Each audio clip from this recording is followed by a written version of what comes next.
Welcome to the Next Nexus 7, the Nexus 7 II, the new Nexus 7, the Nexus 7 second generation. Oh, I haven't decided what I'm going to call it just yet. Rather surprisingly, Google have managed to keep this open secret close to their chest right up to the point of release. What I mean by that is that everybody knew a successor to the original Nexus 7 was coming, but we didn't really start hearing firm rumours until last week. And now we find it's due to arrive within a week. That's jolly good stuff.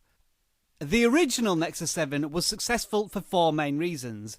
It entered the 7-inch tablet market before the iPad mini and the Kindle Fire's global release. It was the most powerful and highest resolution 7-inch tablet on release. It released with Jellybean, an operating system that finally works on tablets, and it smashed up the existing pricing structure of tablets by costing much less than anything else. So, to borrow a phrase, if it ain't broke, don't fix it. And that's basically what Google have done with this new incarnation.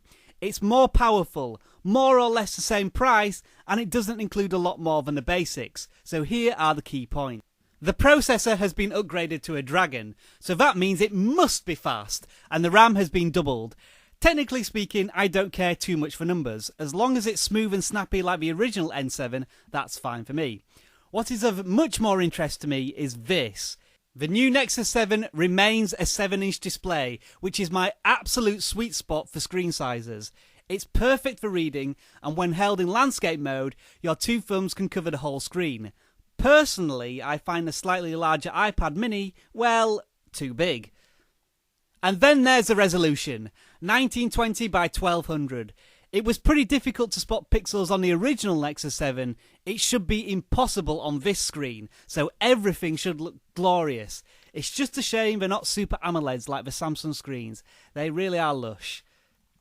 The dimensions are as follows. The new Nexus 7 is slightly taller in height, but slightly thinner in width and depth. This is a pretty critical part of the tablet because, personally speaking, it was pretty much perfect the way it was. So I hope these mini changes only improve the way it feels in my hands. It's fractionally lighter too, but I'm a little disappointed that the rubberized plastic back seems to have disappeared, as it was a really good and grippy surface.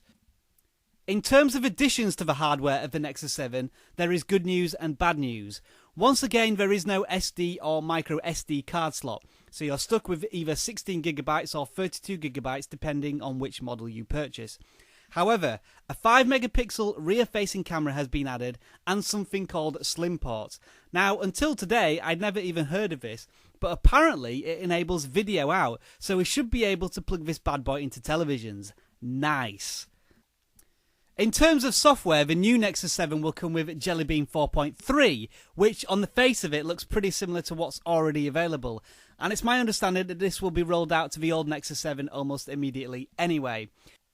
So the question I'm sure you're all wanting to ask is, VGJ Felix, are you going to get one? Yeah! I would love to get one on or before the release day, which is the 30th of July. But as I live in the UK, it might be a few weeks away.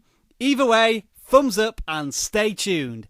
And if Google are watching, come on, I've made 150 videos on the original Nexus 7. Surely you could give me one. Please.